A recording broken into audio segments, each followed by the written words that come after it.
नमस्कार दोस्तों, कैसे हैं आप लोग। मैं तो एकदम बढ़िया हूँ। आप बताइए कि आप कैसे हैं। कहते हैं ना दोस्तों कि वक्त बहुत धारदार होता है, कट तो जाता है लेकिन बहुत कुछ काटने के बाद।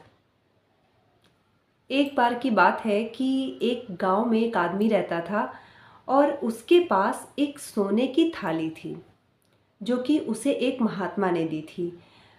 महात्मा ने कहा था कि इसे तुम किसी विशेष व्यक्ति को खाना खिलाने के लिए इस्तेमाल करना।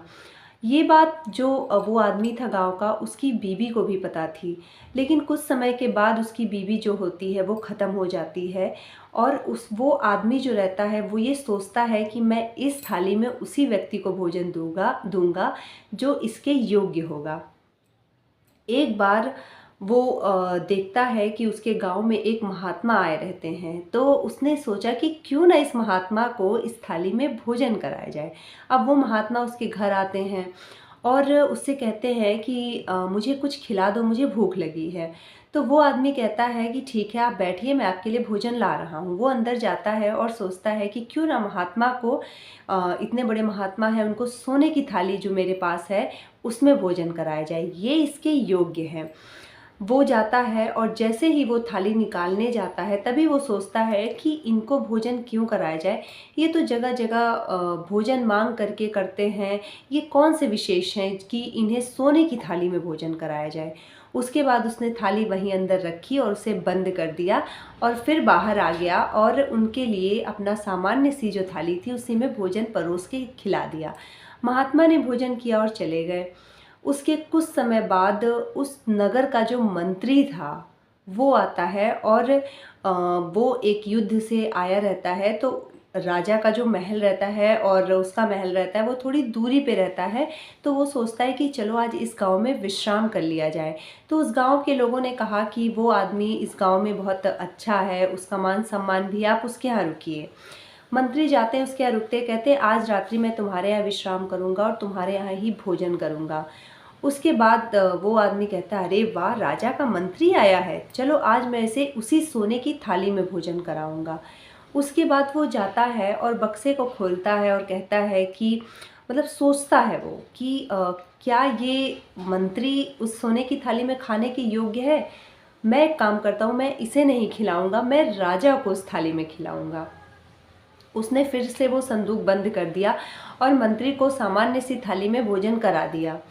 अब उसके कुछ समय पश्चात उसकी ये अंदर की बहुत ज़्यादा अंदर से उसकी उम्मीद थी कि राजा आएंगे, या क्या था कि भगवान ने वो समय ला दिया और राजा जो है वो एक युद्ध लड़ रहे थे, वहाँ से हार कर वो आते हैं और उसी गांव में आते हैं। उसके बाद वो गांव वालों को प्रोत्साहित करते हैं कि तुम लोग युद्ध में हमारा साथ दो। फिर रात्रि होता है तो विश्राम करने के लिए कहते हैं। तो वहाँ के लोग कहते हैं कि राजा, आप वो प्रतिष्ठित व्यक्ति है, मतलब वो उसका मान सम्मान है गांव में, आप उसके घर रुकिए। राजा कहते हैं ठीक है। राजा जाते हैं, कहते हैं आज रात्रि का विश्राम तुम्हारे घर पे रहेगा और भोजन भी मैं तुम्हारे ही घर करूँगा। उसके बाद वो आदमी कहता है अरे वाह, राजा आए हैं, मैं इन्हें सोने की थाली में भोजन कराऊंगा। उसके बाद वो सोने की थाली निकालने जाता है कि मैं राजा को सोने की थाली में भोजन कराऊंगा। अब उसने ये सोचा कि जैसे ही वो थाली के पास पहुंचा और निकाला उसको, उसने सोचा कि क्या राजा इस सोने की थाली में खाने के योग्य है। वो तो हार कर आया है और हारे हुए इंसान को इतना ज़्यादा मान सम्मान देने की ज़रूरत नहीं, वो इसके योग्य नहीं है। अब उसने क्या किया, उस थाली में राजा को भोजन नहीं दिया, सामान्य सी थाली में राजा को भोजन करा दिया। राजा भोजन करके अपने राज्य को चले जाते हैं। उसके बाद एक अच्छे इंसान के कि ये योग्य है, वो योग्य है, इसको भोजन कराने के चक्कर में वो उसने उस थाली में किसी को भोजन नहीं कराया और एक दिन उसकी मृत्यु हो गई। उसके बाद उसका पुत्र आता है और सोचता है कि देखूं तो मेरे बाप ने क्या क्या रखा है। तो वो जाता है, देखता है तो उसे वो संदूक दिखता है और उसमें कुछ थाली दिखती है। अब सोना का जो कलर था वो काफ़ी डल हो गया था।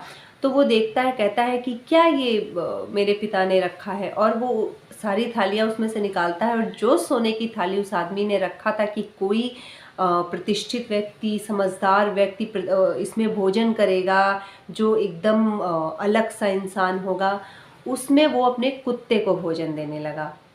अब आप सोचिए कि उसने इंतज़ार किया और उसे वो आदमी नहीं मिला। इसी तरीके से हम भी करते हैं और हम आगे बढ़ते ही नहीं हैं, किसी काम के लिए हम अपना योगदान देते ही नहीं। हम सोचते हैं कि ठीक है, आज नहीं करूँगा, कल कर लूँगा, कल हो जाएगा, लेकिन वो कल कभी नहीं आता है और हम हाथ पे हाथ धरे रह जाते हैं। इसीलिए हमें हमेशा प्रयास करना चाहिए और जहाँ भी ज़रा सा समय मिले उसका सदुपयोग करना चाहिए और कल पे कोई चीज़ नहीं छोड़नी चाहिए। तो मिलते हैं आपसे नेक्स्ट मोटिवेशनल स्टोरी के साथ। जुड़े रहें आप हमारे साथ। नमस्ते, जय श्री राम।